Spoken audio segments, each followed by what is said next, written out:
सर्व मंगल मांगल्ये शिवे सर्वार्थ साधिके शरण्ये त्र्यंबके गौरी नारायणे नमोस्तुते। सर्व मंगलांमध्ये मंगलमय असणारी, स्वतः मंगलमय आणि भक्तांचे सर्व इष्ट पुरवणारी, शरण देणारी, त्रिनेत्र धारण केलेली म्हणजेच भूत भविष्य वर्तमान जाणणारी जगदंब स्वरूप गौरीला माझा नमस्कार असो। नवरात्रोत्सवातील तिसरी माळ, तिसरी शक्ती म्हणजे माता चंद्रघंटा। हे माता चंद्रघंटेचे स्वरूप अतिशय शांतिदायक आणि कल्याणकारी असे आहे।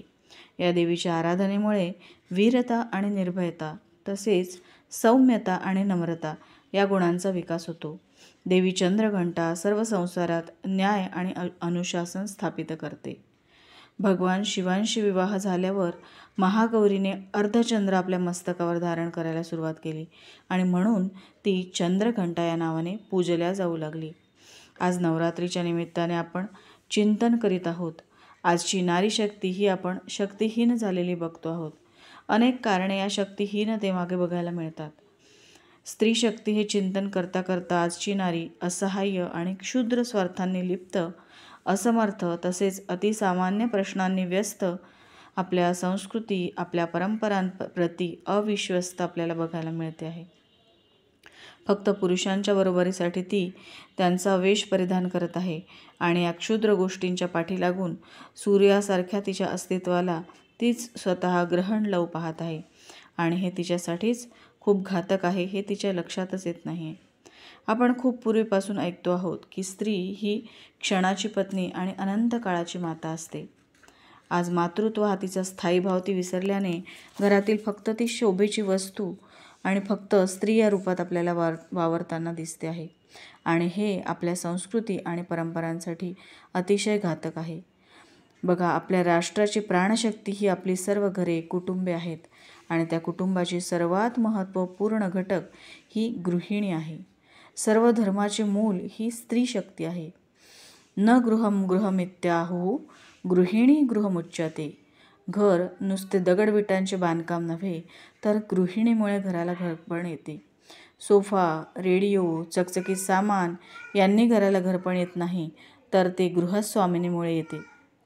प्रातस्मरण, भूपाळ्या, तुळशी वृंदावन, पूजापाठ, कहाण्या, सणवार, संस्कृती, परंपरा, आजी आजोबा हे सगळे जेथे आहे ते म्हणजे गृह आणि या सगळ्यांच्या कोंदणात हिऱ्यासारखी जी शोभते ती म्हणजे गृहिणी।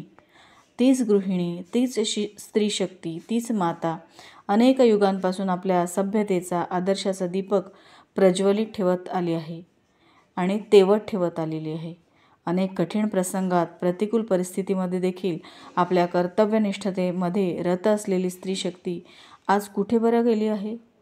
आपल्या आदर्शांना, परंपरांना प्राणपणाने जपणारी स्त्री शक्ती आज कुठे गेली आहे? जिच्यामुळे आजपर्यंत शक्तीची उपासना आपण अविरत करत आलो आहे, ती श्रद्धेच्या दीपाला वाचवणारी स्त्री आज कुठे लपली आहे? आपल्या गौरव परंपरांना जपणारी आणि त्या परंपरांना पुढे नेणारी स्त्री शक्ती आज कुठे हरवली आहे? भगिनींनो, आज जागृत होण्याची वेळ आलेली आहे। उठा, सर्व मोहबंधनातून मुक्त व्हा। आज तुमच्या शक्तीविना कुठलंही कार्य पूर्णत्वास जाणार नाही। आज आपल्या संस्कृती आणि परंपरांना तुम्हीच पुनर्जीवन देऊ शकता। त्या तुमची वाट बघत आहेत। आज तुमची संतती तुमचं मातृत्व मागते आहे। आज तुमच्या भावाला त्याची बहीण हवी आहे। आज घराला ती गृहस्वामिनी हवी आहे जी युगयुगांतरापासून प्रेम, स्निग्धता, माधुर्य घराला आणि परिवाराला देत आली आहे। जी घरातल्या लोकांना तुम्ही स्वतःची जाणीव करीत देत आले आहात, ती जाणीव, त्या प्रेमाची गरज आज तुमच्या घराला आहे, कुटुंबाला आहे। स्त्री शक्तींनो, जागृत व्हा। तुम्हाला आपल्या गौरवशाली परंपरांना जिवंत ठेवण्यासाठी तुम्हालाच उठावं लागेल, जागृत राहावं लागेल। तुम्हीच सर्व शक्तिमान आहात। तुम्हाला ते तुमच्यातील मातृत्व, तो गौरव, ते तेज जागवायला हवे ज्यासाठी विश्वाचा प्राण देखील आतुर झाला आहे। तेज ओज मंगलमय सृजन हो दिगंतरी। मातृशक्ती विश्वगुरु दिव्य ध्येय अंतरी। तेज ओज मंगलमय सृजन हो दिगंतरी। जगदंबा माता की जय।